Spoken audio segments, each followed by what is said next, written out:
Hozaida Maitena Hanba Kundaba Mapam Rasbari Archaeological Site Government of Assam Kasargi Laga Hozai Romda Laganda Ihanana Mapam Seda Hozai Seda Maitena Kundana Bonakoda Hanan Bukunda Kibani High. I was still even Numayam say Mase Miam Sagalapakanda Kanoma talk him Mali. I don't come back and have you. She said, okay, Assam do Ahum do not parliamentum there. She got Moina, Konung Haiter Matamdigi, do Konung Central Kapi Moina, Hosera Maninum says no corner, the Batam to be Konung Sava Holopa, the Matamduga so higher the Mughal Haiter, Pangantango to Lando. Chang Pasiga, Chang Patu, the Moina Kapjato, who we get to be the Moina, to Garamba, the Moi to Ikani Matam is between the the business between Zokara, Kunjan and Nungsing, Kunjan, Tambira Moina, section or section idea, I cannot department of Sandane, idea, historical lane, Tambira Medohiku, some ladies in the meeting a laga, meeting Daraga, Sijo, Kala Pazana. Jubijan and Kami, Jubijan, Akoina Kasadi home for the past Davase, she could do that. Meeting Yana was I Tabs, Sumiko. Amaru Mapomani, Akoi Masi, Aina Sing Zabada, other if I put my Amasu, Lak, Iram Gani to Lakshulak, Kiba, Kangjawi, Aduga, Manipuri, film, Aina Sing Bada, Nusibi, Hing, I visit the Matiama, Yawa, Tianazo, Pa, like there, Nusibi, Hing, Pani, Biram Bani, Kaiku, Adu Binetana Kumba, Yamala, Homenti, in a direction, Piramba. Quaga Hekiba, Jubiga Hekiba, Jubiga Film, from Matema, Mayamda, Uchaki, and Manung the Karigi, Legias, Matiam, Sumayamda, one bait and that Rosiraki. Ningtona, Lalambalai, Latkin, and Kalamba to a site Tambikeba, Mamang the Tambikeba, land from Landbanu, Benina, Madugi, Tugai Kraba, Aduga, Ningtona Lamba Singadugi, Masakuni.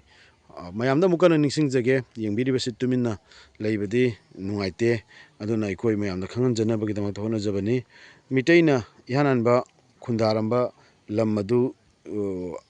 Assamgi, Assam to Upper Assam, Lower Assam, and a Layadu and Baraktam Park, Adu Brahmaputra, Aswana Kaidu Ogalaba, Assamgi to Anton from Singsi Manunda, Equi Dimapur Romdagi, Lakwa du Guati Lakagi, Karak had the Maya Uramna, Quigi. Hozai Haribala Masilabini, Hozai say, Maintain a Masing Kunda Balam, Hama Hajabatai, Hozai there, maintain a Kundari Vese, Kul Nifugani, 20 Fugum do Rom, maintain a Kundaraga lady, Duga maintain a Kundari by my Sidangasi, Kumzalisingani Kunmanga, Sipawagi Manunda, Hozai da Maite Pantobima, Latpagi, Mapam Marida, Lale, Duga Pantobi Latpagi Toromase. 1980 6 ki matam dagi kharagra hawr I have tajai aduga koigi maruina thoyen kun aina ningsing jabada adagi hozai gi ek city maktada atop top mafam ama ani da maga punchelaga hojik hozai da mafam kharada koigi mitam sorry panthobi ma latpagi thoram pangthopa aikoina thengna jai adu ujai aduga amarom da mu panjaning ba wafam amana hozai sidai da koigi Sipogi Manunda, I couldn't Tamjaning, but this Sanamahi lining said, Tapmatan Hinkalakle, Hoji Pakanga lining, Mate lining, Sanamahi lining, Hidana, Toantoma lining Kaya, Ama, Maraxida, Toantoma lining, Singi Marax, the Mate lining state, the Pakanga lining, and a high nebasu, Aina Taza Yedugaloina, Sanamahi lining, have Sutaza, Mate lining, have Sutaza, Amabur was some burs, so I could Mateni, I could Ipanat, Ipunatki, Liklam, the Mohan and Gadabani Havage, Saktama, Duma, Kun Wapang Zeduga, Uhanjari was in a camera, the Lepalate and Uhanjari was a Mateni Hanata, Kundakiba, Jugizan, Hariba, Konu, Nintogi Konung Leramba, Mapamaduni, Duga Masida.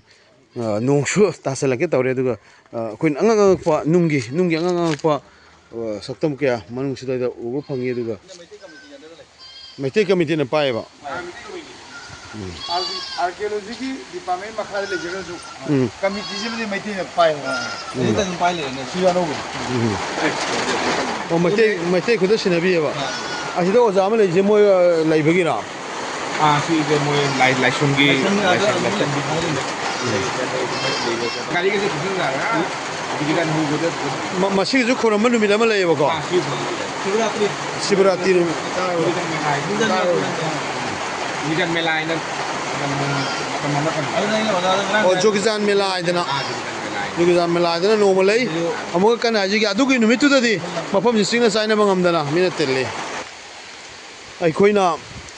Manipur dagi lakshabani akhodi Manipur machani adubu aikoina mafam si lakshabada ngasi se Panthoibi imagi latpa Panthoibi latpa gi mafam khara da sokoi ujare duna Panthoibi gi yamna kallaba numit ni krik krik ina howi mina krik krik ina howi hojai ketel da lalawa Panthoibi gi kubamda thoiren kun lalawa Panthoibi kubamda mina krik krik ina howi adubu aikoi ngasi Manipur da mo han khiramda gi mikup sdaida ngayaktang aikoi gi sugumba mafam asida mungtang changjage na lakwa matam sdaida nongsu tare nong tarakpa sdaida maitei gi aikoi gi ichininau ani laifam sida changa khiba ujaba sdaida aina khoi maitei ni hanan ba hojai da maitei ni hanan khundaba lam sdaida changa pochi ujaba da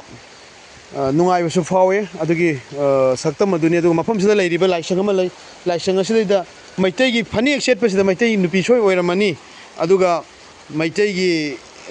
phijona sida khone da khangmanina sangjabani madu Manipur da leibiri ba malem gi maitei tar mafam sida uhanjaba gi tanja da logjage atai furup ki atai kangluk ki atai lup ki haibtai maitei netaba atai lup ki isini naw sing su mafam sida yengba lakpo ui aikoi gi laifam sida lakpada maitei gi as kano ta mayam am su tajin mayam su thamju ore aduga maitei gi isan nupi haibatai sakchi yengba isan nupi oigane na khanjai isan nupi amana haira poraktana lai khuramba lai maitei yana na khunda kiba mafam ni haidana lakpibani adu akhona su ngahak kano tawjabada isan nupi si lai gi yamna puning changna thawal tawjari masigi damakta mai hojai da pokpa ningol amana hojai da maitei ni yana na khunda kiba mafam asida asengba laifam layena lai khuramba lakpase